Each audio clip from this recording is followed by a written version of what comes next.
Are you interested? Okay. You take us in. All right. I don't know. Bunch of episodes we've done. We got to just pick out the ones we really like. Right. Right? That's our last three. But we're back, Yep. and today we have a great subject, all based off of well, I guess it piqued our interest back again. And there's like been a renaissance with Mike Mentzer lately. If you look at YouTube, his training, so all the research is coming out that you don't need all those, everything that we've always said. You don't need 20 sets of body part. You need it's intensity to what matters. Uh, it's the heavyweight with intensity, going till you can't do another rep, not getting sloppy, doing perfect form. I mean, these Menser was always preaching to the choir with us. And I remember you made that point in Purposeful Primitive that basically the way Dorian trained was the same way that Ed Cohn trained. It was the same way that Mentzer heavy all out set, Right. maybe two at the most. But yeah. So the book, Wrote an article about it. right, exactly. So this book comes out, and I've always been a Mentzer guy because I saw Mentzer, yes, Mr. America by Some Nicholas French dude. Chemla.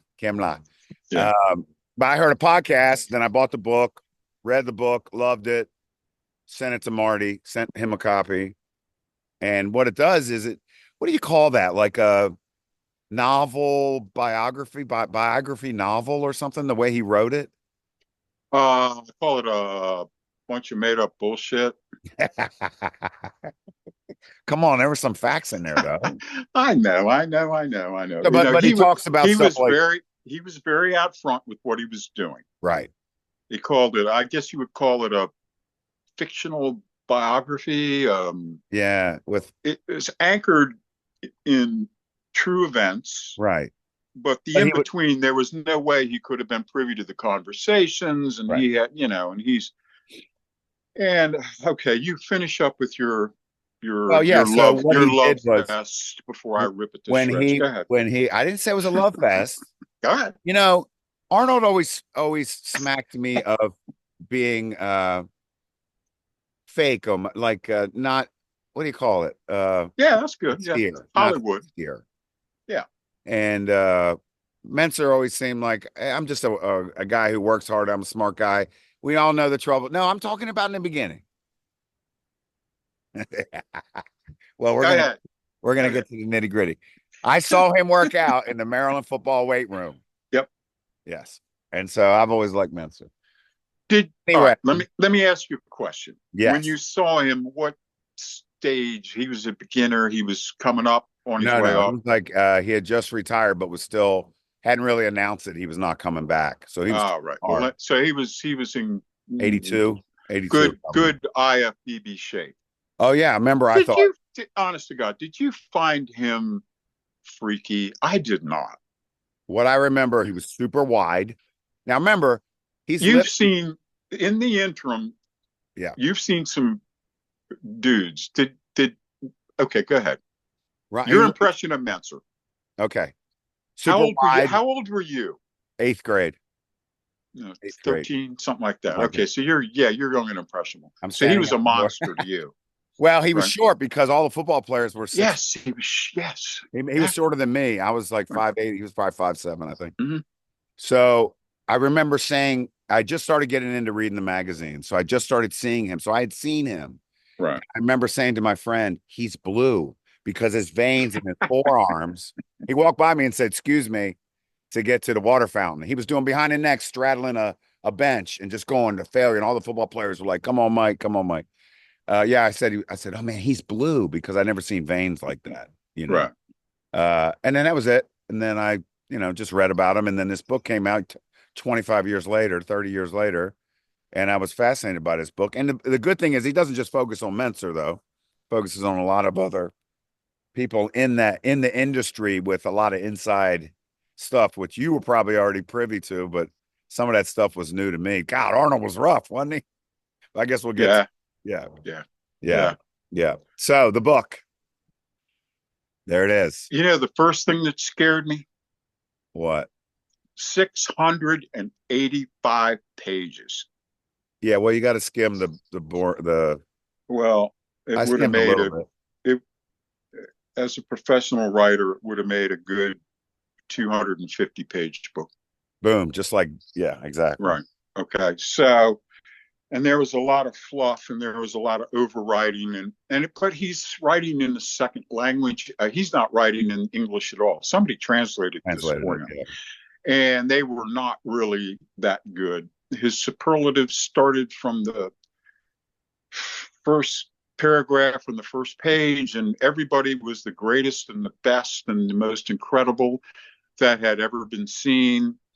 And I had seen Dave. Pennsylvania with its sky and the Yeah, fall. And yeah. It's flowery. but even the people that he described, I saw Dave Mastorkas when he was at his peak. He was at best just a little bit of a teenage phenom. Right, He was never a power player. And Mentzer had, to me, Mentzer was a little bit like Kirk. If you really looked at Kirk's physique, Kirk was a great collection of body parts, great arms, great legs. Yeah. And to me, that was Mentzer. Mentzer, the thing, and again, when Mike was in the Air Force, he was stationed at Andrews Air Force Base, which was my neighborhood, kind of, sort of, it's the next county over. Yeah, 30. I was in that county, not far from Andrews. He was a regular at Spartan. Yeah. PG County hardcore gym. It was a hardcore gym. And where was that? Where was that? Oh, I can't remember. Over there in, one of those Suitland, Beltsville places. Arlo Heights or something. Yeah, something. some subdivision of PG County. Wasn't no, let's not get into dispersions of Waldorf. No. Waldorf's not in PG County. So anyway, get back to Mentzer. So periodically I would go to Spartan and periodically I would see him. I didn't know him from Adam. To me, he was great arms and great calves. This is like 71, 72, 73. Yeah, I was trying to put the number on that sometime in there. He was not at his peak. He was on the way up. Right. He was good, but he was genetically had great forearms and great calves. So when you come into the gym, do you go, oh, that's a big dude? No, he didn't. Yes. Yeah, look at that guy. But he wasn't like, I've run into some freaky guys in my life. Yes. Like John Gamble, like Kirk. Ronnie Coleman. Ronnie Coleman. Ronnie, when he freaked me out when he was still the world's greatest natural bodybuilder. Yeah, and he really was. He was weighing about 230. I swear to God, his waist looked to be about 31 inches. Yeah. And he was 3 feet away from me when he said, "Want to see my arms?" I said, "Yeah." And he flexed his arms, and it was like that scene in The Alien. Crazy. Where the guy popped out of the belly because he had a regular bicep. And then at the end, beep, that outside head popped up. And I was like a border code kind of thing. Yeah. I couldn't. He's the biggest person I've ever seen. No, like the Robbie Robinson thing. Yeah. Oh, the peak. Yeah. The peak on top. You asked me to he was incredible. Let me tell you who else was. Okay. Dorian freaked me out. And you saw him day after the Olympia or Arnold or something. Yeah, the Olympia. No, I interviewed him the day after the Olympia. Wow, man. Back article for Muscle and Fitness magazine. That is so cool. And he was pissed off at every other person, but he loved me. He powerlifter, that's why. Well, I had my USA World Champion jacket on. That helped. Yeah. He loved powerlifters. Yeah. There was no. And he said, "Come over, mate. Let's talk." He was chewing a dry bagel. Yeah. His face was like Skeletor. You could see everything in his jaw as he was eating. Yeah. It was horrible because imagine winning the Olympia and you can't have a sip of beer. You can't have you can't have anything because the next morning and they had 3 photographers separate. That's where you make your money. 3 separate photographers set up and just running him through anyway, get back. Dorian freaked me out. Paul Dillette freaked me out from the front. No, not so much from the back, but from the front. He was a monster. What about Nasser? He was 300 pounds. He was, I don't know. He was. Now, I had his personality out of it. I know. To me, he was like rotund. He didn't freak me out. Lee Priest did. They say in person, He was crazy the best built short guy I ever seen in my life. Period. freak, right? Like you're like, oh my gosh, man, look at those Oh, freaking. he was incredible. Yeah. Everywhere.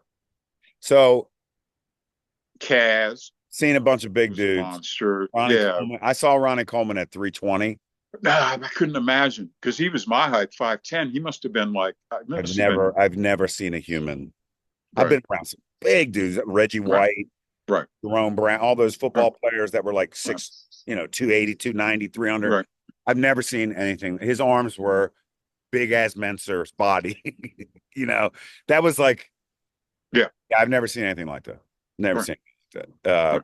So there's no compare. Mentzer was a little guy compared to that. Like Mentzer was like And 205, 215. so, and also, you Mentor to me was always he had a pretentiousness about him. He Well, that's was a great like mindset too. prof, prof, professorial. He Yeah. had that, and he was one step away from smoking a pipe. Yeah. Yeah. Right. You know what I mean? It was, Yeah. oh, well, With let a me tell corduroy you about, jacket, with a corduroy, yeah, Yeah. right. And he was not educated. He didn't have any He was in advanced Maryland academic Med School. degrees. He was in Maryland Med School. For whatever, 6 months. So, getting back to the Mentzer book, Yes. uh, yeah, I think the first thing that stuck out to me again was that it was overwritten, and I blame that on the translator. Uh, okay, I'll tell you a story. Mentzer was and Ray. Now Ray, we knew a little better because one of our training partners. I'm talking about. This was pre-Chalet, so this would have been like Marshall Pack, Cassidy, that era. Joe Ferry was a guy named Ray. I won't use his last name, but Ray Why is he in was a witness good protection? power. Yeah, it's just names are changed to protect the guilty. And Ray was Ray Mentzer's partner in a pool cleaning business. Nice. They drove around and they cleaned pools. All around the DC, the Maryland. Yeah, Yeah. yeah. Basic, I think PG County, and I think they did pretty good. But Ray said, he said one time they were Ray Mentzer would get so jacked on testosterone that any little thing would set him off, and he was that kind of a personality anyway. And he said they were up to a stop sign, and the person in front of him was a little slow getting off the stop sign, so Ray honked the horn because he was driving the pool truck, right, with the pool stuff in back, and Ray sitting in the front seat. And the guy was slow getting off, so Ray leans on the horn, and the guy like made the mistake of rolling down his window. He didn't give him the finger, but he like put his hand out. That's all Ray needed. He jumped out, ran up to the front of the car. The guy was able to get the door locked and the window rolled up. So Ray threw himself in the hood and started pounding the windshield, and he ripped the guy's windshield wipers off. He said it was some guy with his family on the way to church. He said the guy started crying. He said, Ray says, I had to drag him out of there. He said it was just another day in the life of Ray Mentzer. I was like, holy God. Wow. Right. Yeah. So that was So my Ray story. All right. The Mike story was Mike was rude. Like if he needed to use it, and there was a lap pull down machine. I trained with some guys. It was a bunch of karate competitive fighters. Uh-oh. And they were out of Silver Spring, but they trained at Spartan and they like to do lap pull downs. So they're doing lap pull downs. And Mike wanted to use lap pull down. So he was like, hey, do you dwarfs and losers mind getting out of the way He because I'm said that. Mr. You Well, mean you know what I mean? attitude Yeah, like that? I need it.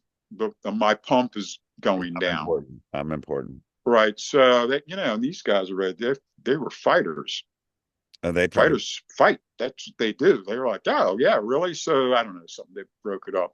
So this guy's name is Ron. Last name shall not be used. So Ron went out to remember the five and dime stores? Yeah. And do you remember the glasses that the kids would put on that had the big nose and had a mustache? Yes. He got that and he put it on and he looked just like Mike. And he went back to Spartan and he started doing lat pull downs with the thing on. And And Mike saw it, and Ron was like, "Oh, please, let's step outside." Yeah. And of course, Mike was like, "Hold me back," but no one was holding. Right. So that was yeah. He had remember the glasses, looked just like Mike with the glasses. Oh, they were the cat glasses too. They were like the cat lady glasses. You know. Also, let's talk a little bit about the whole heavy duty strategy. Okay. Okay, as originally introduced by Arthur Jones. Casey Viator was a freak, and he was a freak with barbell, dumbbell, and had articles. In fact, I've got the Strength and Health magazine that had him featured. It was written by Arthur Jones. It was a well-written article, but it was Casey Viator doing barbell, dumbbell training. Yeah. Strong as hell. Yeah. He's like doing whatever. I don't know if it was. They always claim like 500 for 20. I don't know. It was but they weren't like rock bottom, but they were decent. Yeah, but he was wearing jeans. Yeah. And going down to parallel with like a 6-inch stance. Yeah, and he's like 19 years old. And then he's doing press behind the necks with 2 1/4, and he's smiling. They did it in a circuit. Arthur Jones had him do that stuff in a circuit. So he was hitting. But it was barbell, dumbbell. Arthur Jones loved the squat. Okay. Loved the squat. So anyway, he invented the machines and the cam and all that. And the strategy was 1 set to positive failure, right? You with me? You tracking? Then your 4 reps. Yeah, negatives, all that. Then the negatives. Partials, all that. Well, so when they took a commercial, they had it in every mall. Every mall you had 6 machines on each side, 1 machine in the middle. I think it was 13 stations or 11, whatever it was, 5 and 5 and 1, and you went around. But you know what the bitch of it was is that for the people who worked there, giving 4 reps and negatives for everybody who walked in the door. And for somebody who's strong too. That is impossible. It's like getting a job in a coal mine. They should have just done the 1 set. 1910. So what they did, they didn't. Everybody dropped the negatives. Occasionally they get 4 reps, but more often than not, no. So it became basically 1 set to failure, move to the next machine. Right. And it wasn't enough. It wasn't the Arthur Jones strategy. The strategy is 1 set to failure plus 4 reps and negative. Which that type of intensity equals more sets. So, but you can get it done if you do all that stuff in 1 set. Well, yeah. Well, wait, I got to tell a Casey Viator story.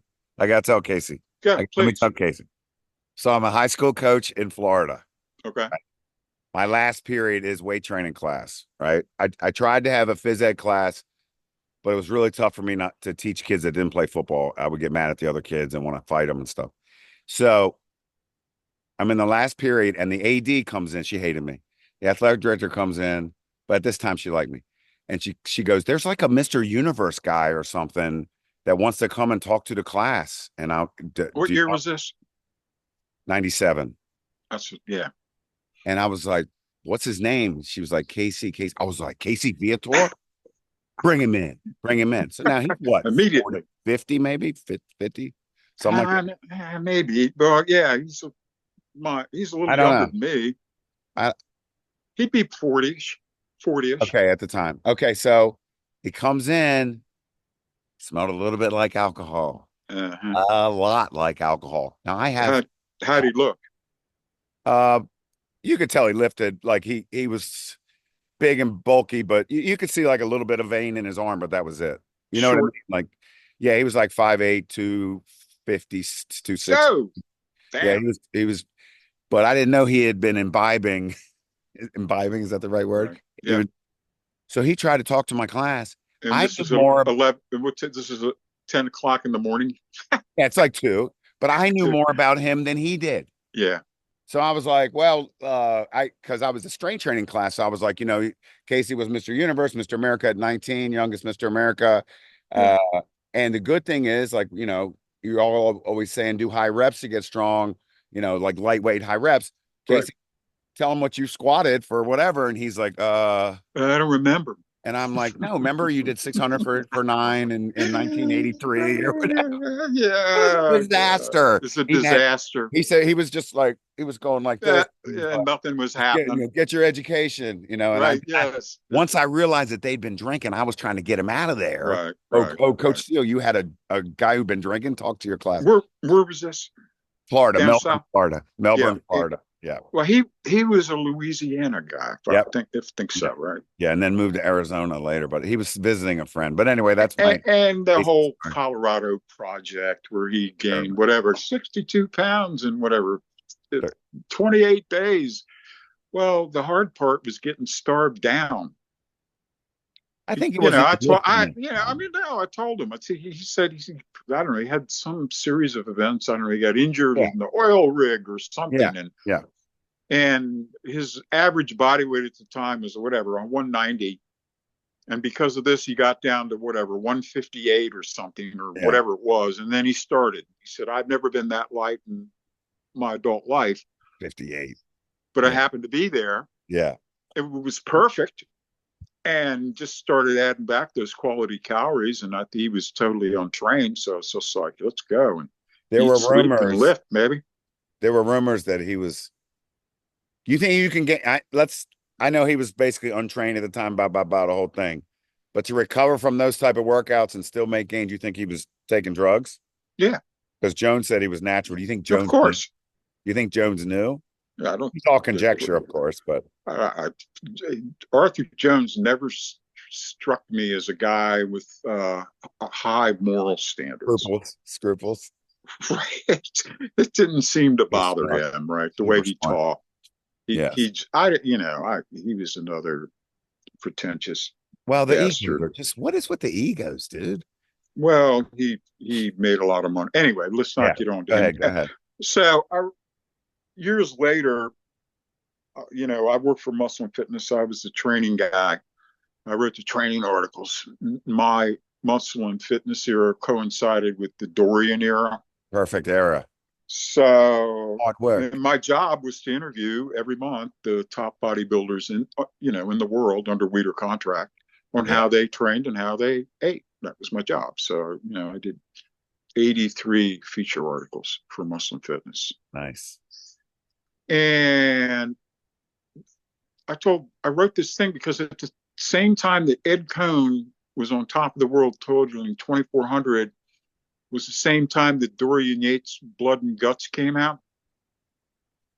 And I was like, these guys have a lot in common, basically. More in common than the difference. Yeah, I wrote this article because I said, this whole one set to failure. Well, when Mike Mentzer trained at Spartan and he would squat like, I don't know, what's 5 plates? What's that? 495? Yeah. With collars, 505. 505, yeah. Yeah, so he would squat that for whatever, 15 reps, but they'd be what we would call partial reps. Yeah, they were, yeah. Right, it's a good feat. It was strong, but he didn't walk in off the street and load the bar to 495 or 505 and start squatting. No, he went 135, 225, 315, 365, 405, 455, and then his top set. Right. Well, that's not one set to failure. That's a bunch of warm-up sets to your top set. Yeah. And then you add some forced reps because nobody does negatives. You don't do negatives on the squat or the deadlift. Right. I guess you could do it on the bench press, but I'm just saying. So what is that? Well, to me, that is powerlifting with forced reps. That's what I wrote the article on. I said, the way Dorian trains is just, to me, it's far more in common powerlifting with forced reps and he had that great training partner, Leroy, who was a former drill sergeant, and he just got in there and he gave just the right amount of help for just the right amount of forced reps. He was like a surgeon. Perfect, right? And if you think about it, take today's guys away because all the insulin and growth and all that. The thickest guys back then, like Franco, that thickness, that front to back, that they were power lifters. Franco lifted routinely over 700 pounds. Yeah, and Ronnie Coleman, but they were strength trainers. What Dorian discovered and what Ronnie Coleman discovered and what Franco discovered is that if you get significantly stronger, you grow significantly more muscle. Yes. But that's strength training. Bodybuilding is different. Bodybuilding, like I look at Jay Cutler shorts and the Ronnie Coleman shorts that come on my phone, and the whole bodybuilding. They strength is a coincidental side dish. That's not the goal. The goal is to expand the size of the targeted muscle. Yeah. That's the goal of bodybuilding. That's not strength training. That's Right. bodybuilding. And they get in the middle of the rep. Like I look at the way Jay Cutler trained, and I appreciate, you can't deny his results, but the way he squatted is they would get in the middle of the rep range, and they would never completely lock out. They would never completely go all the way down, whether it was a hack squat. Good point. Or, and they get in the middle, and and that's the way you massively pump that muscle. Listen, and it's continuous traction, right? Yeah. Right. All the time. Tension. And then you do a bunch of that. Yeah. And then you feed it perfectly. And then you take a power nap. You know who did a lot of 3s and 5s though? Kevin Levrone. Yeah. A lot of 3s and 5s, man. And he also did a lot of 15s and 25s. Once in a while. Different stages at different stages in his life. Hit that on his downset. That's right. Yeah. Well, on his downset. That's right. Yeah. He would do up to 500 on the incline and then do like 365 for 12 at the end. So burn out. Yeah. Burn out on the final set. He was hitting everything. But I think, man, and he had that thickness too. He had that thickness. That was interesting. But he was strong. He loved, see, that's the thing. The difference is guys like Ron. So I don't think Jay Cutler, I'm speaking for him, but no, I don't think he needed to, he wasn't caring about being strong. Ronnie liked to be strong. Yeah. Ronnie, he was a power lifter. Right. Kevin liked to be strong. Kevin didn't want.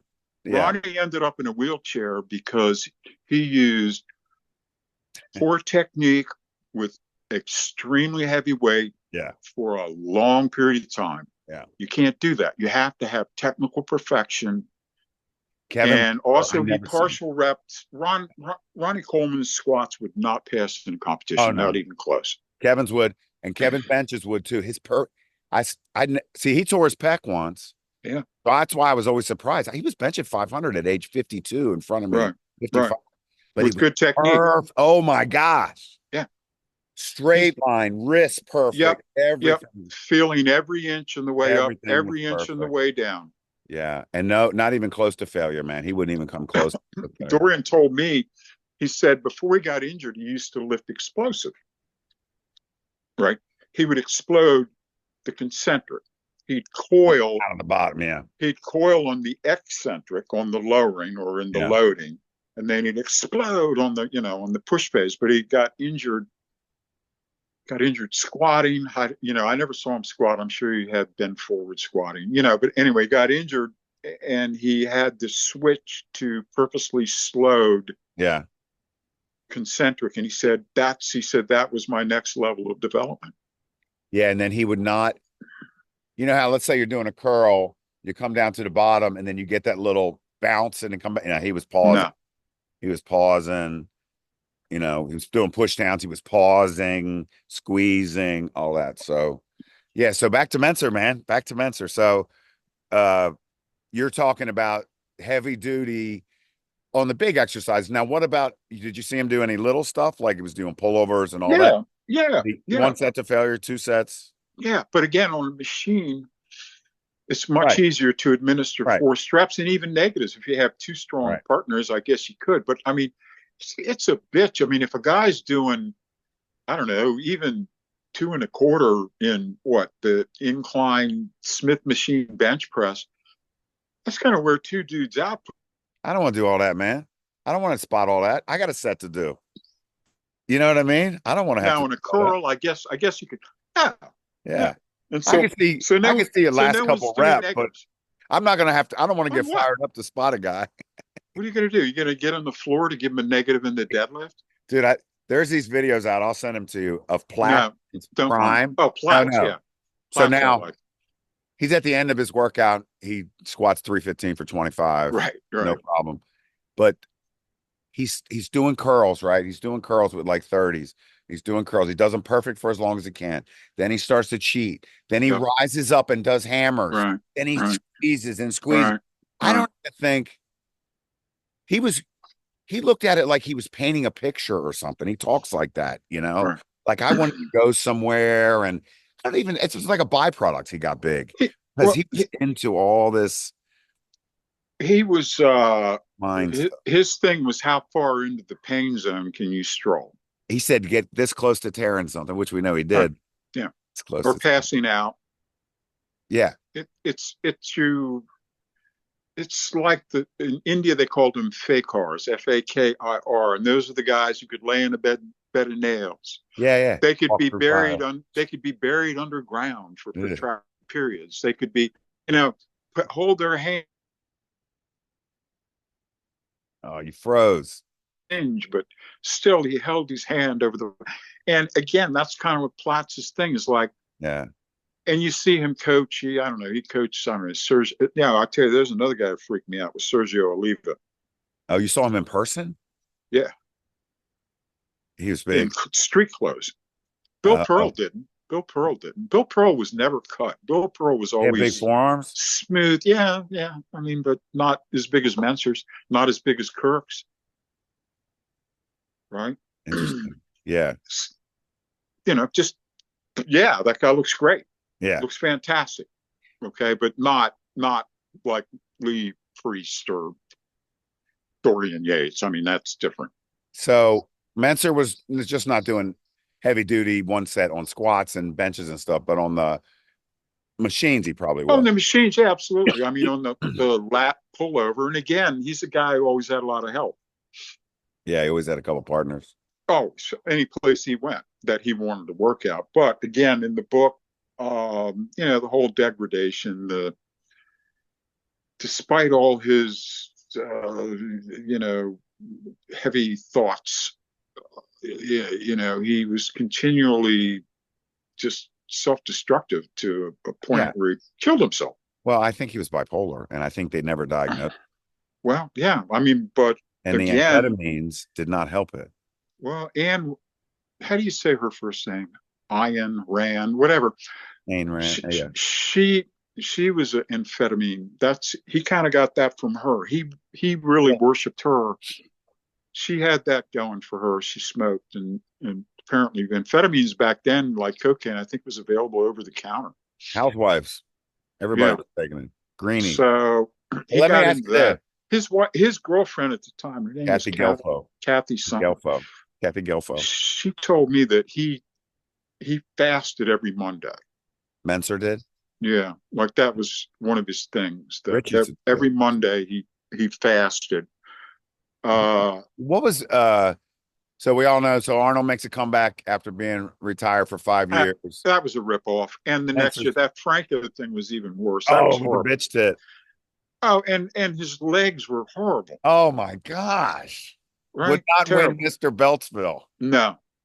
And yet they gave him the crown. Arnold was a little bit more passable, but not really.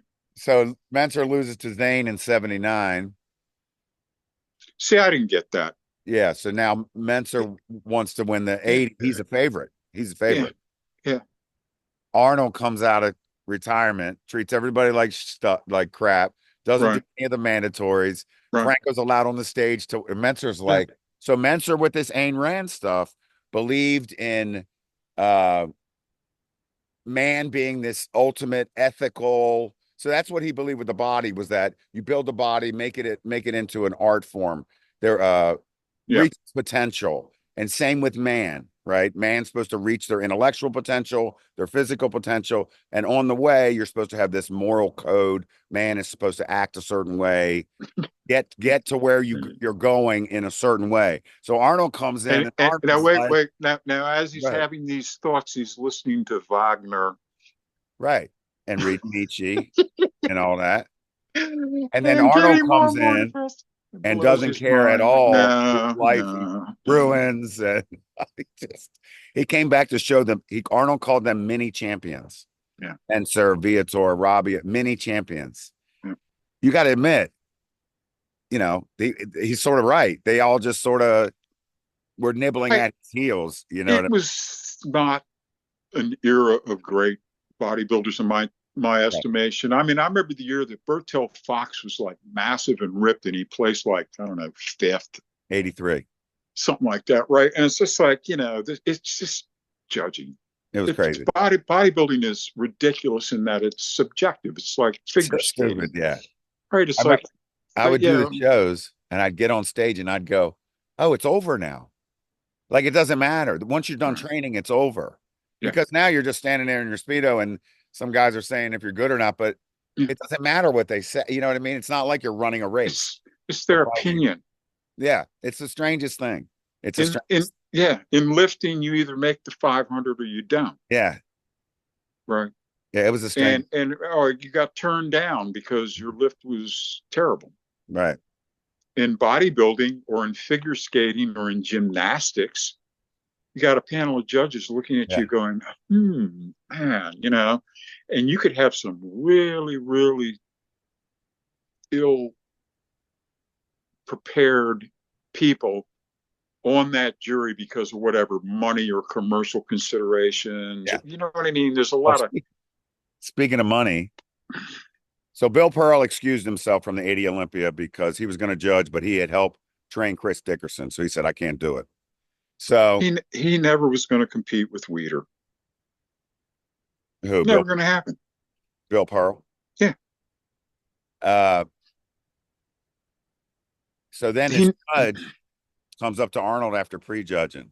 So I think this is the story and says, Arnold, you just don't look good enough for me to put you first, man. I know you're my friend and everything, but I can't do it. And he goes, remember that $30,000 I loaned you a couple years ago? I want it now.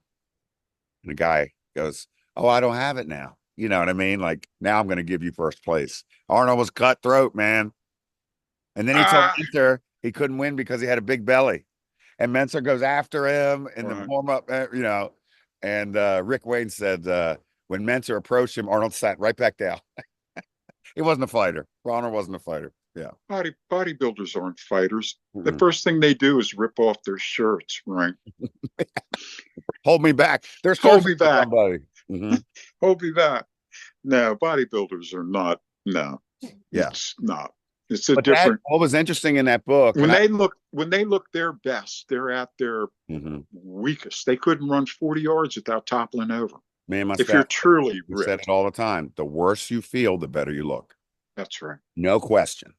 I Yeah. don't know about today because they're on so much stuff, but back then when we dieted where you could see your cheekbones sticking out, Yeah. you were death.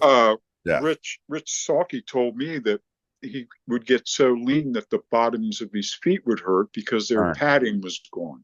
Yeah. He went to GW hospital. He dehydrated on stage during the Mr. America. Rich was he was crazy. Well, I had a friend die. Kurt's buddy, right? Anthony. Anthony DeRizzo. He would again, it's the combination of no water and then diuretics to pull that last bit of water out of you, and it basically gave him a whole body cramp, including his heart, right? Which is, oh man, you clench up and I can't relax, and then you die. For a trophy. Yeah. He would have done well. Back to Mentzer. Yeah. And in the degrading period, he basically lost his mind. In the autopsy, they found morphine in him. Yeah. Right. And, I tell this story, which was kind of sad. Every year they would send me I'd be in the front row at the Olympia, the front row at the Night of Champions, and the front row at the Arnold Classic, right? So they held the Night of Champions at the Beacon Theater in New York City. Downtown Manhattan, and there's a really, really cool bar next door to it. It used to be. I don't know what there is now. So in between like prejudging, or after prejudging, you'd head over to the bar and have some drinks. So I was there. I took Stacy that year. And we finished and walked over, and Mike Mentzer, now he had been hired by, who was the guy who took over Iron Man? Was that Steve Blackman? John Balick. Yeah, no, I don't Muscular think it was development, Bailey. Beckman. Muscular development. I think that they had given Mike a job as like, Okay. covering it. So he was there, and this was in between. This was after the prejudging. He was sitting there, and he had a Marlboro, he had a pack of Marlboros on the table. He had a shot, he had a beer, and he was having a spirited conversation, brother. And there was nobody else there. No way. Yeah. This is why everybody just kept on walking and pretended they didn't see it or hear it. But he was like going, What year would this be around? well, no, 90s, the first part Early. of the 90s. Yeah. Early. Wow. So he was, So, yeah. yeah, where Platts tells those kind of stories, read like find them, in a doorway. In the gutter. He'd find Yeah, him in the gutter. yeah. And he'd be like, Mike. What are you doing, brother? Yeah, guy I looked up to. Ray was another problem guy. He always had issues. At one time he was dating Rachel McClesh, Oof. who was, one of the truly most beautiful women in the world. Did you see her in person? Yeah, sure. Yeah. Man. Her, I like the other one, Sharon Bruneau. Oh, yeah. Yeah, she I got always like Mary Roberts. Yeah. She looked short, but so anyway, yeah, that era, I missed him. He was a little ahead of me, oh, Mentzer. right? Yeah, Yeah. Mentzer. Yeah. That year, that was a little before I got on Yeah. the scene. I had been working for Powerlifting USA for many years. Yeah. And they drafted me. They pulled me over. Yeah. Let me tell you one quick side story. There was a good friend of mine, was Dr. Jim Wright, Sure. who was the health and science editor for Flex magazine for like, Yeah. 50, He was a member of the Weeder Research Clinic. well, that's what I was going to tell you, man. Oh, sorry. And his office was in Woodland Hills. Do you remember when they had the earthquake? No. They had an earthquake out in California. It knocked down the Oakland Stadium and shit. Oh, yeah, yeah, yeah. Yeah, the big one, right? People running out in the middle. So some of that hit the Weeder offices, and everybody's office was messed up. Everyone said Jim Wright's office was always such a mess that even after the earthquake, no one could tell any difference, right? Yeah. So he said another time, Jim was from Arkansas and my people were from Arkansas. So we had kind of a hillbilly bond. So he told me, he said he got this frantic phone call from Joe saying, get up from my office right away. So he got up there and he said, there are 2 Australian doctors have appeared unannounced, and they would like a tour of the Weeder Research Clinic. Right. And he said, these are important people. We've got to do something. We've got to do something. So Jim says, I got it. So Jim went down with his best Arkansas hillbilly accent. He says, fellas, I wish you had called ahead. We had a terrible fire and the clinic burned down. We're rebuilding. Well, we can't even take you over to the ruins because of the toxicity of the chemicals that were released. But Joe has asked me to take you to Dantana's for lunch. Okay. Right. Perfect. So if anybody doesn't know what we're talking about, when you would open up Muscle and Fitness and Flex, yes, where they would do the writers and the contents at the top, it would say the Weeder Research Clinic. Yep. And it would have all these names, but there's no clinic. What he should have just said, advisory board. Well, I mean, Wouldn't have sounded as good. I like that. No, it just burned. No, God, I wish you'd called ahead. It burned down. Just living that lie. And then he's like, we think it was a competitor. Oh, geez. Yeah. Yeah. But let us take you to lunch at the best restaurant in Hollywood. Yeah, we'll talk. Maybe who would show up in that era? Some big star. Maybe Orson Welles will drop in, or Tony Curtis. Oh, Tony Curtis. Right? Yeah, yeah. That era. So yeah, the Weeder Research Clinic. We also did the Weeder Principles. Oh my gosh. As soon as somebody would come out with something new, Weeder would claim it as his principle. But you know what's funny? Didn't we all see through all that? Yes, of course. Everybody saw through We it. saw that. No one We ever were like, took oh, that Joe's an serious. egomaniac. Yeah, Even yeah, when of I was a course. kid. No, but I mean, it was the whole stick. He was he created the West Coast beach scene with With the Draper from New bodybuilders Jersey. and the bodybuilders and the bonfires and the babes in bikinis and Yeah. Dave Draper with the blonde hair and And he's from Jersey surf City. And Dave surfboards, Draper's from right? Jersey City. Yeah. And the Beach Boys are kicking it with, Yep. I'll get around, Yeah, the, yeah. 409 and all He's that drinking the stuff. protein shakes and Yeah, so Eddie drinking Weeder sitting on his shoulder. yes, And she was right. sort of hot too. She was hot, man. Well, yeah, but I'm just saying they were so responsible for that, Yeah. right? They Yeah. were integral to that. I mean, he was really, and I'll tell you another thing about him. He hired the best photographers, and in those photo shoots, he would stand behind those guys and he would give them hard directions as to how he wanted them. So he would He be didn't when he you didn't were leave there? it to Russ Warner or those guys. Now no, by the time I got there, Okay. he was no longer. Right. Right. He might make an appearance, Right. but he'd just be passing through on Did you ever his meet way him? to. Did you ever meet Yeah, him? yeah. But I mean, it's might as well have Yeah. met the governor. Yeah. Exactly. Hello, with the that handshake. They grab you by the fingers, right? Yeah. Yeah, Hey, let me tell you. So there's this guy. He's got his own YouTube channel, Larry Pollock. And when he was 19, he was a pretty good bodybuilder. And Mentzer was mid 80s, I guess, maybe almost 1990 before he really got bad. But he wasn't lifting. Right. But Mentzer's training people in gold. So Larry Pollock, and people can look this up. Larry Pollock starts training with, Mentzer starts talking to him and all that. And he says, you want me to train you? And he's like, yeah. And he goes, you can move in with me. Oh, Moves in with him. And then Larry Pollock was 19. And he said, I didn't realize moving in with him meant paying for everything. Paid for every single thing, all the food. So he had to work, pay for all that. But now he was like happy because he's training with Mike Mentzer.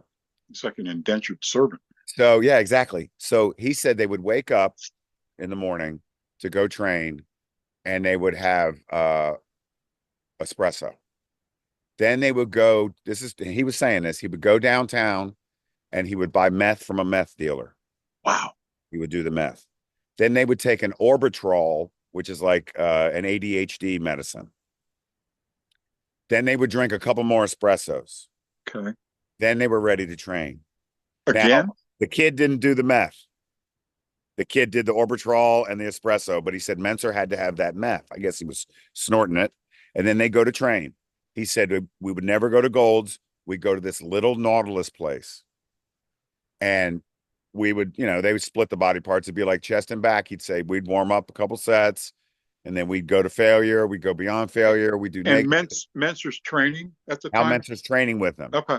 He said within 3 months, he looked like a professional bodybuilder. His genetics were so freaking, and he'd been there before. Mentzer. All they did, they took this fast acting drug called, and it's like water-based Deca. That's all he took tons of it. And at night, Mentzer would put big tubs of butter in the freezer. And he would sit there at night but he'd be eating his chicken and rice, this kid, and he'd be eating butter out of the freaking container. He said he ate rolls and butter, and he still looked like he was a professional bodybuilder in 3 months. But he killed himself. Yeah. Oh, yeah. Yeah. But how old was he? Did he make 50? I think he was just barely 50, maybe just a little over 50 when he died. And then Ray died like 2 days later or something. Right. And he had blown his guts out with. I think Ray had a kidney issue and Mike had a heart attack. I think. I don't know. I don't want to misspeak. Yeah, the kidney thing was probably related to his nasty habits too. Probably. Yeah. Doesn't help. Yeah, he was he had anger issues. Who, Ray? Ray, yeah. So come from insecurity. What I don't know. Say? What is that? Maybe some guys are just born mean. Yeah, you've been around people like you're just like, man, that guy's a dick, man. Yeah, yeah. And they don't. I don't think either one did either one of them have lasting female relationships. I think Mike Gelfo for a did. while. Yeah. Right, right, That right, crushed him right. too. Remember in the book that crushed him. Well, who would could live with that? Well, I think he was either manic depressive or bipolar. So Gelfo said, he wouldn't leave the house. He'd pull Oh the. yeah, So I mean, also you're coming down off these drugs. You're, yeah, all this stuff is. So if you're already prone to depression, then you're crushing yourself with these drugs. Then you let the 1980 Olympia, who nobody gives a crap about, right, change your freaking life. right, right, You lose right, your job at Weeder, all this stuff because Arnold, who gives a crap? Who, right. you still selling your courses, making a couple $100,000 a year doing Yeah, seminars.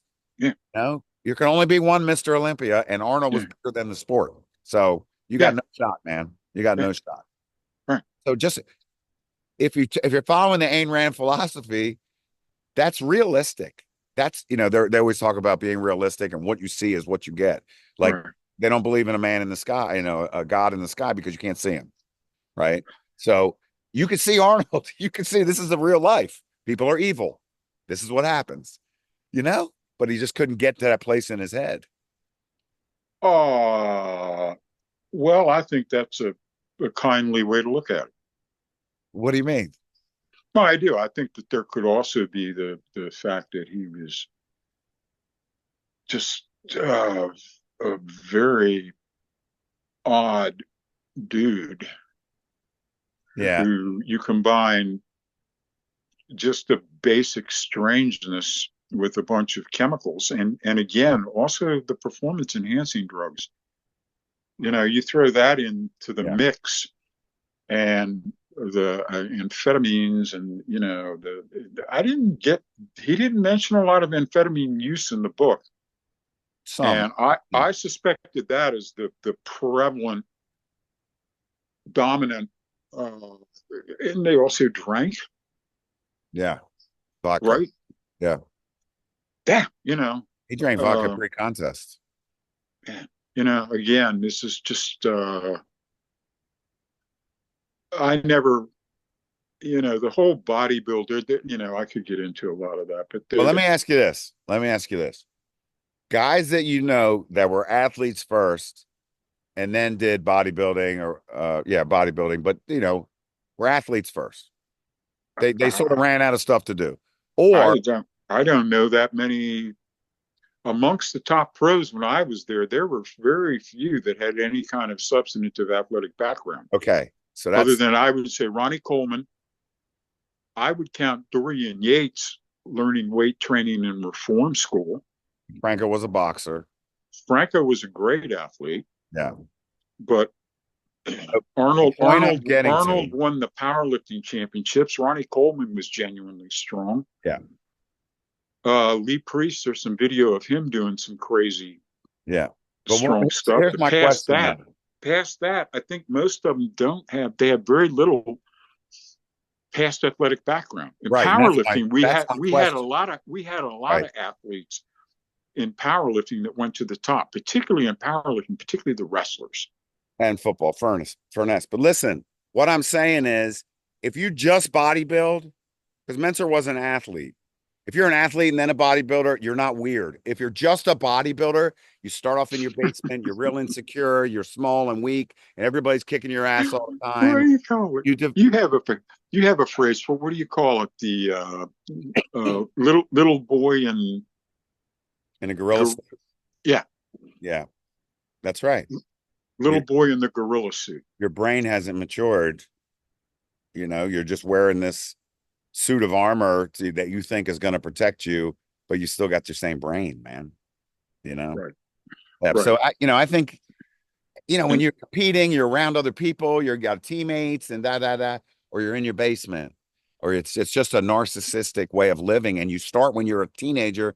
Oh, and now I'm getting attention. Now I got a little bigger. Just because I have muscles, I haven't changed. Why is this like this? And then you keep going on like that. I don't know, man. I think that's the whole motivation is that I'm obese and ignored, Yeah. And I'm going to change that Yeah. because I burn for transformation. Yeah. Yeah. And I'm going to give it whatever it takes. And if you get a guy like that or a person like that who's got that kind of burning desire, um, most of them fail to get the right protocols. Yeah. They have great attitude and great adherence, but they have the wrong diet strategy or the wrong training strategy, and they never get the promised results.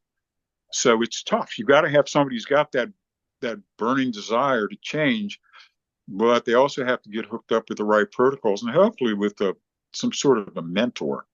Yeah. Because there's so many subtle things about the transformative process that is not uh, forced reps to failure. I will say this one thing about Mentzer that I did like, and I also got this from my 6 years training with Mark Chalet, who was the world record holder in the deadlift and the APF world champion.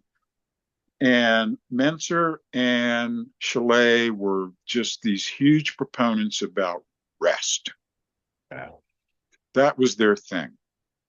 Mark was always about, you guys overtrain, you do too much, you need to be rested. And then Mentzer, he said, and then I told them to train less and cut back.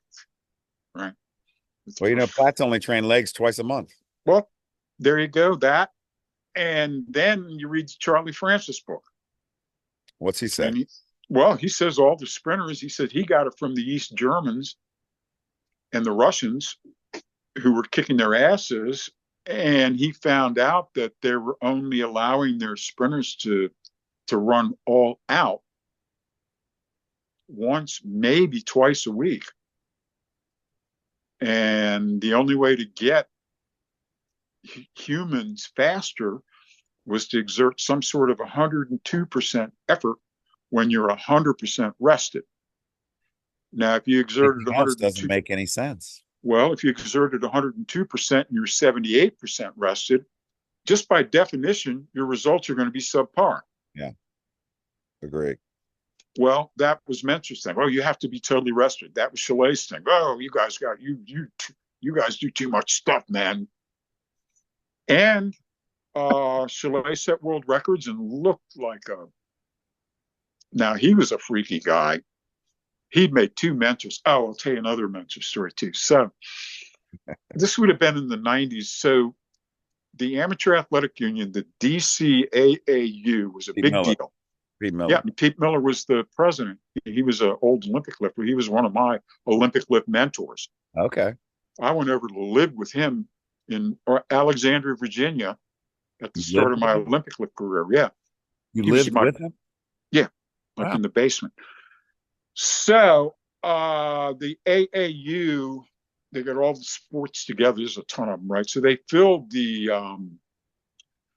what was it, the Lisner Auditorium? Yeah, GW. Downtown, right? GW, right? The big one.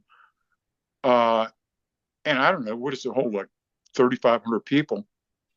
So amongst other things that they're giving, the AAU Swimmer of the Year award goes to whoever, right? So they were going to give a Lifetime Achievement Award to Mike Mentzer because he had been the AAU Mr. America, right? He'd done all. So Mentzer was there, and Mentzer was also going to give a posing routine. So, he was good and he was big. It was off-season shape, but I'm there with Chalet and Marshall Peck and Elliott Smith and all these monsters, and these guys dwarfed big dude Mentzer. Yeah, big guys. So Don Mills, who was the 6-time world masters champion powerlifter at 220, he went backstage, right? And he came back and talked to see, and Don, he said, man, he says, I'm going to tell you. He says, when that Mike Mentzer, when he relaxes, he says, and when his gut comes out, he's as fat as the rest of us. So then Mentzer comes out and gives a good posing display, right? And he walks up to the diocese, and I'll never forget it. And he's breathing hard because he's going to give his routine. And Pete Miller comes up, shakes his hand, and gives him his award. It's like a plaque. So Mentzer's looking at it. He's looking at it. He's looking at it. It's quiet in the audience. He looks out at the audience. He goes, I deserve this. I really do. And that was it? And he walk off? Yeah. Yeah, stunned silence. I'm picturing you guys in the audience, man. And We were when you like would shaking our go, heads. when you would go to these bodybuilding shows or you'd go to a powerlifting meet, there'd be just a couple huge people. Yeah. With That's what huge powerlifting does. arms, huge back, and everybody'd be like, "You see that dude, man?" Yeah. And it would inspire the crap out of you. Yeah, well, that dude deadlifts 800 for 3. Yeah. And it exudes, right? exudes power, man. You can just tell the difference in the way people look. Well, again, strength training is different than bodybuilding. Right. It's different protocols. It's different goals. In the strength training, you want to get as strong as humanly possible in whatever the lift is. That's what we do. Whether it's a squat, a bench press, a deadlift, a snatch, a clean and jerk, whatever the lift is, we want to get as strong as possible in that lift. That's not the goal of the bodybuilder. The bodybuilder wants to inflate the muscle. How do we do that? Let's get in the middle of the rep. Also, let's crush it. Let's do 20 sets per body part. Well, if you're going to do 20 sets per body part, you can't shoot your wad in the first set. You got to make it across the finish line. Yeah. Well, yeah. That in and of itself is going to moderate or modulate the intensity. Weight, yeah, and the intensity. It's got to.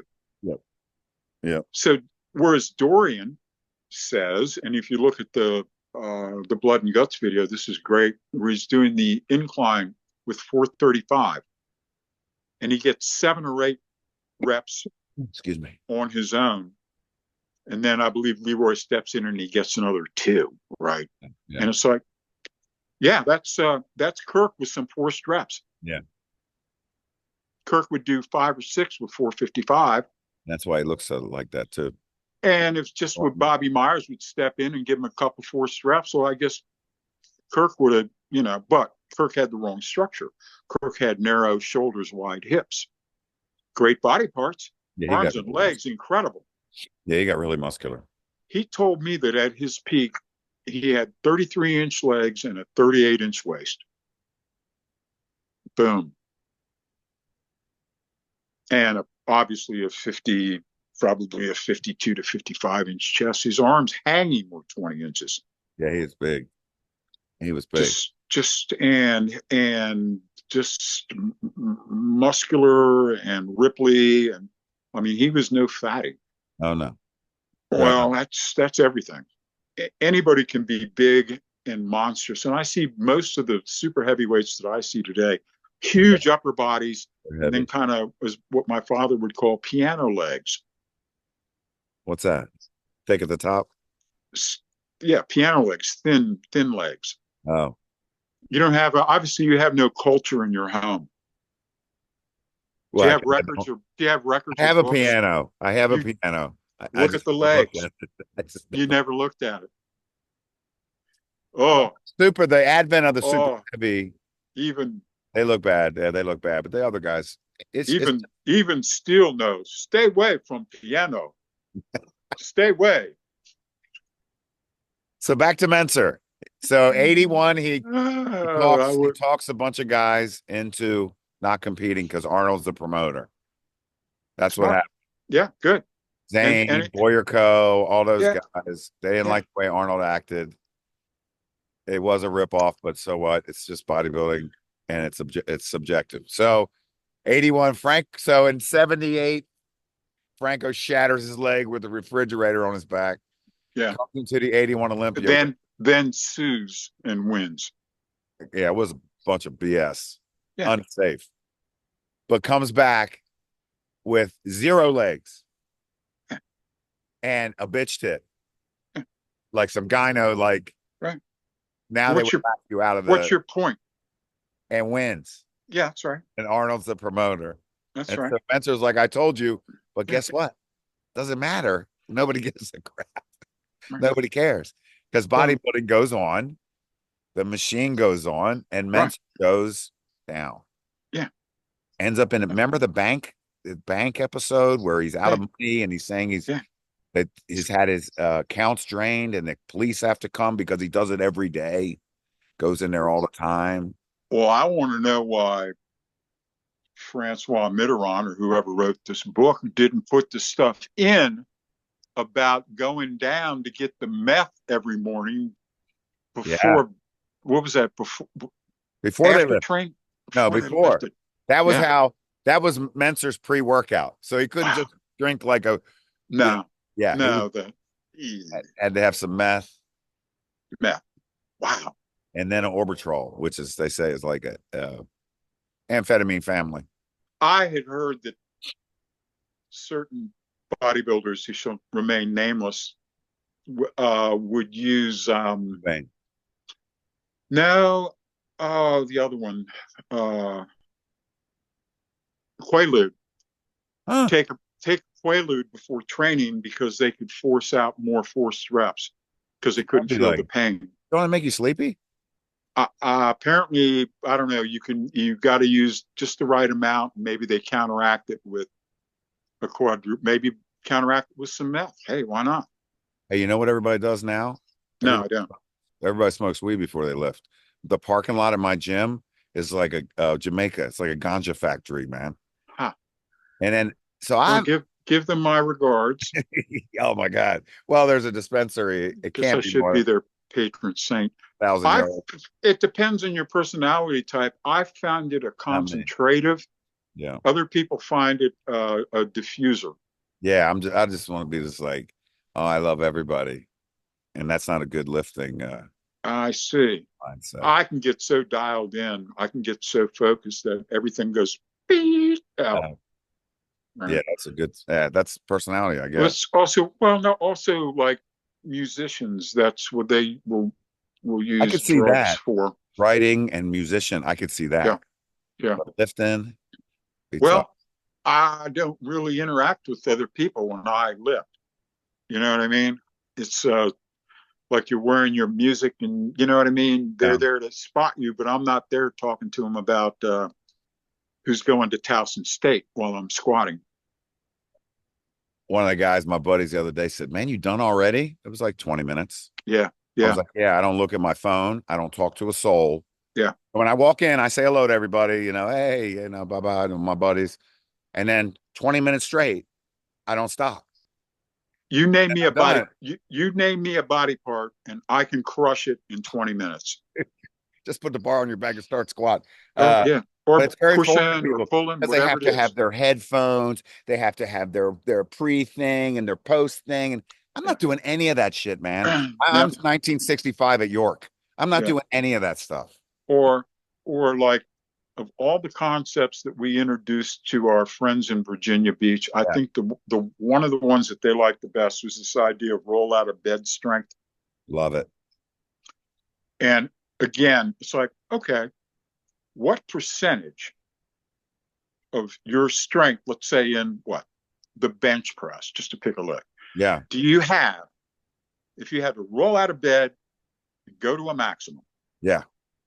And you can bench 300 with all your warm-ups and whatever you do, and you're a 300 bencher now. Where do you come in at? Can you do 200? Well, you know what? That's 2/3. That's pretty pathetic. Yeah. Okay. The good guys are up to 80, 90, 95%. Oh, yeah. And that's a mindset too. Yeah. Yeah. Yeah. That's a great thing. I forgot about that. Yeah. Roll out of bed strength. What can you roll out of bed and do, man? That's how in relation to what you can do. Yeah. At your best. Yeah. Allowed to warm up in whatever way you see fit. I remember Hendo. So we're talking to the crew of commandos, and so the Hendo riffs on it, and he goes, "Yeah." He said, "It's like, what are we going to say?" So he said, "Oh, excuse us, Al Qaeda. We need 15 minutes to do foam roller." Yeah, what a great point. And some Bulgarian split squats. Yeah. Yeah. So just give us circles. Just give us a few minutes, okay, guys? Yeah. Yeah. No. And again, if you have a 500-pound deadlift, can you pull 400 coming rolling out of bed? That's four-fifths. That's not bad, right? You're getting mortared. You got to go, man. Yeah. And again, how much have you got? And if you're low, you can fix it. And again, how do you fix it? Yeah. Well, you got to get in touch with lifting single rep weights without a warm up, and you start low and you work it up. Yeah. Okay. If you're a 300 bencher, I mean, I could bench 200 for a single all day. Right. So any time of day you call me, Marty, go out and bench a single. With 200, if I'm a 300 guy, all day long. Yeah. Now, 250, I think so. Yeah. I think so. 270, probably not. I'd probably have to, I'd probably have to work on that, right? But how would I work if I could consistently do 250 and I'm a 300-pound guy? How would I work it up? Well, I'd do a lot of 250s till I got to the point where I could go, well, let's try 255. Or 250 doesn't become a big deal at all. Well, that's when you go to 255. Yeah, and it becomes your walking to the gym strength. Yeah, and you might have to stay there for 2 months. Right. That's okay, because you know what? You still got 255% of total. It's 74.5. Yeah. That, and that's the way you keep score. Yeah. So anyway, that's that. Now to me, that's one set to failure.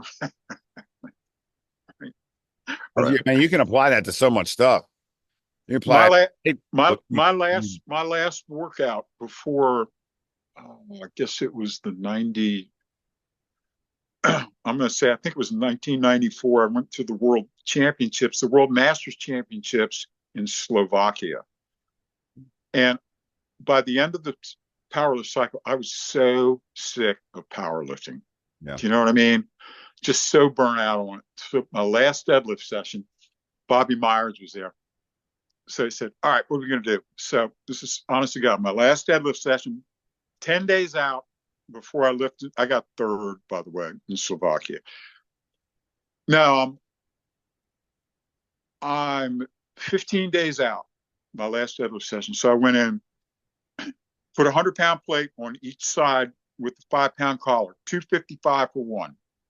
Another 100-pound plate on each side with the collar, 455 for one. Another 100-pound plate on each side with the collar, 655 for one.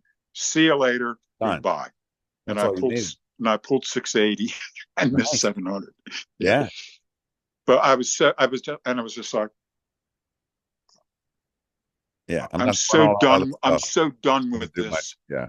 So like when I came back, I went to like, I don't know, lat pull downs. Right. I didn't do any more deadlifts for like 3 months. And it was like, definitely. Yeah. I don't let my clients after they compete. I'm like, have fun, but you're not allowed to do the 3 lifts. Yeah. Go do some, that's a good time to do. Now I would use full range of motion. Yeah. But that's when I would do the bodybuilding volume. Because you have time, right? And it's just like, get a good pump. You're like, yeah. And that's kind of the way I train now. And that's, you know what I mean? The way I train. Yeah. So anyway, so we're up to like 81. So then, yeah. What's that? On a 1 to 10 scale, how many stars do you give the book? 6 out of 10. Wow. I was going to give it 6.5. Really? Okay. Yeah. I mean, the problem is I'm putting all the great books I've read in my head when you asked me that. Well, and again, I went back to the fact that, you know what? This book would have read a hell of a lot better in the original French. Yeah. Because you could see in it that it was a French speaker translating to English. Yeah. It was not an English speaker translating from French. And there was some rough spots in there. And I said, this guy sucks. And I said, oh, wait a minute. Yeah, translate it. So give me so you say 6.5. Yeah. Give me the positives of the book, because it is a good book. It is a good book. Well, I like that because I was looking for it to be factually inaccurate, but in all the spots that I myself knew about, yeah, he had, like he That mentioned, was for example, impressive. That was impressive. Yeah. yeah, and I like that. For example, he said, uh, Ray Mentzer, well, when Mike was stationed in Andrews, he was in the he was selling pools, and he was like, well, maybe that's what Ray told you, but actually he was cleaning pools. Right. But he had that part down. Close enough. And all the bus stops in between, I thought, oh yeah, there's another. And he also generated some facts that I believe would be accurate Yeah. that I didn't know about. Yeah. You told me some stuff today that I didn't. He I did had. his research. He did his research. Man, what a messed up life. Also, Ray, business partner Ray Mentzer, said that he, he didn't give the impression that they had a lovey-dovey relationship with their father. In the book, they kind of seemed like that. And he said, oh, the father, Ray Mentzer told my buddy Ray, he said, oh, our old man calls us the Mentzer brothers. He says, what do the Mentzer brothers want? Right. You know what? His old man turned out to be right. He's like, you should get an education. You should do this. You should. And he turned out to be right. It killed them both. Yeah, you know what? There's no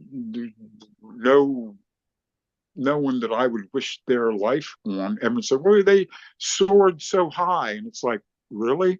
Yeah.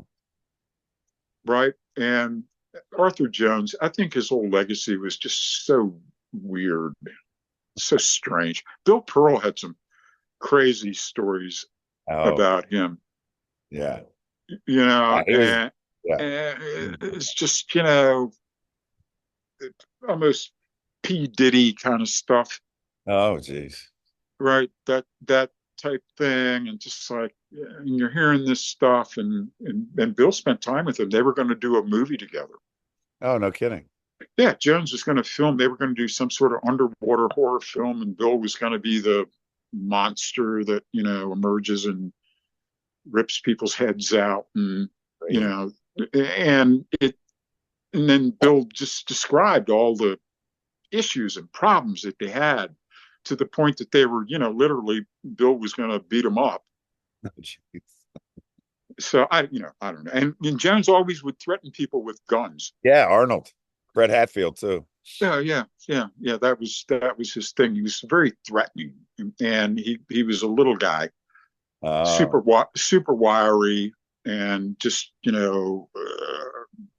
always seemed on the verge of going off.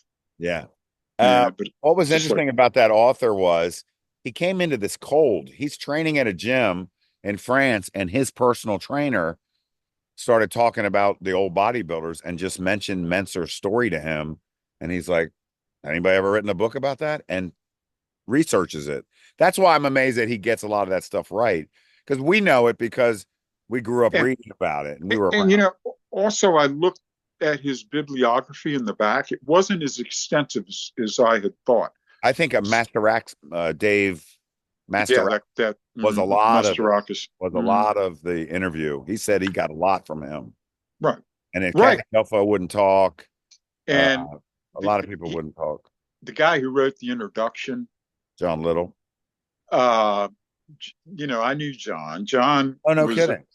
John was a partner of my Bob Wolf, who was my editor when I was at Muscle and Fitness. Yeah. And Wolf and Little, they did all those books. Little is the Bruce Lee expert.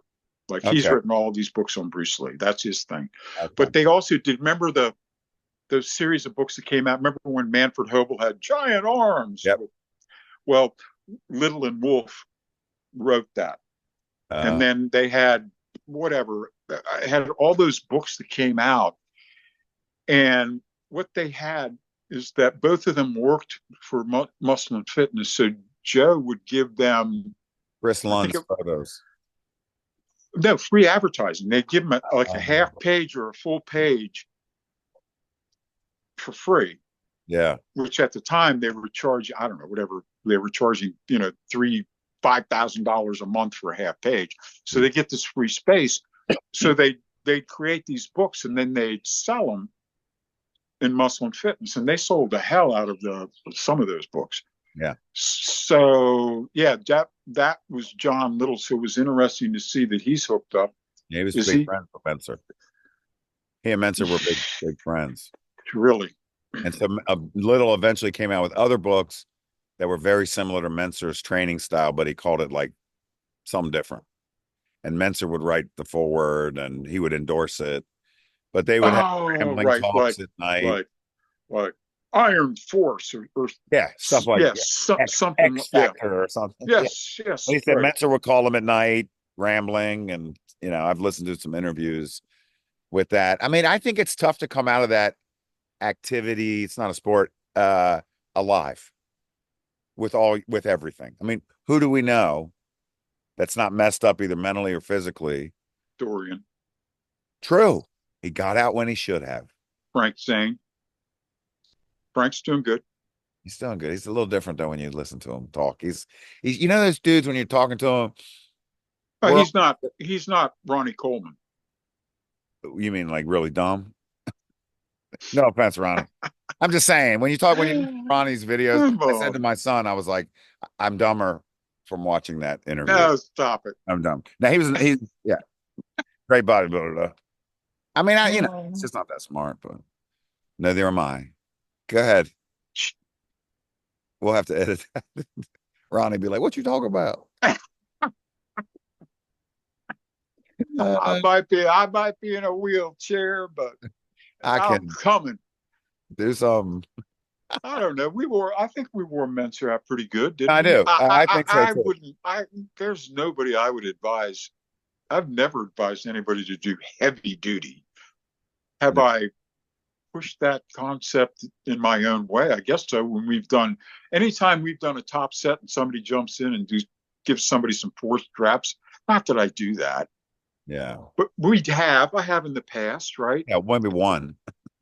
Yeah. And if I'm seeing, if I'm working with somebody and, periodically I'm certainly going to help them finish a rep if they're struggling. Right. Yeah. I'm going to help them complete that rep. And again, what is the perfect forced rep? The first perfect forced rep is not too much or too little. It's an art. It's just right. And it's like the lift off, everything's an art. As it was explained to me by Cassidy, he says you want to give them just enough that they able to keep whatever velocity they've established. Right. And he says you keep an eye on their velocity. Don't let them come to a stop. That's too late. Right. You don't let no, that's too late. You see them stopping, man, you suddenly, and we're going to keep that same pace going to the lockout, right? Yeah. That's a perfect forced rep. If you want to get crazy and try two, I'm not me. I'm not giving doubles in the forced rep because that's really you got to grab that bitch and bar because they could collapse. Yeah. Oh, you can't squats. You shouldn't do it in squats. No, not in squat. And the deadlift, no way. No way. Power clean, you get your teeth cracked, right? Dude, that's what cracks me up when people stand behind people in the deadlift. What are you going to do? Get away. Get away. Don't stand behind me. And one out of 100 will fall over backwards. We'll put a mattress back. Yeah, let them fall. It's so funny. Let them fall. It's a badge of honor. All right, doggies. Yeah. All right, my dogs have busted in here, so I guess that's always signal. a signal. I think we did good, buddy. I think we wore Mentzer out good. Yeah, and that was good. So wait, would you recommend the book? I would recommend it if I saw it for $6 to $8, at Amazon and used. I wouldn't recommend purchase this thing for $35 or whatever the cover price is. But if I saw this in a bookstore, for $8, I'd pick it up. But again, I would also feel free to skim through. Yeah, that's what I did. I focus, but I was impressed with the facts. I was impressed with his hard work. Yep. Got a lot of potential. And hell, I've never written a 600-page book. So congratulations. And I'm also glad that it occurred to me that, because I was really ready to rip into this guy's writing style, and I said, wait. This guy's at the mercy of his translator. Right. You should be pissed at the translator, not at this guy, right? Yeah. And then I looked at the translator and said, it's just a French guy trying to translate it into English. Yeah. You know what I mean? It's okay. Yeah. But again, if you're a Also, you need to be kind of a hardcore guy. Exactly. You're not going to get this if you don't know No. what's going on. So But if guys you're an insider, yeah. Yeah, definitely. All right, great, man. We'll do it again All right, next week. thank you. All right. All right, See you, man. buddy. Woo.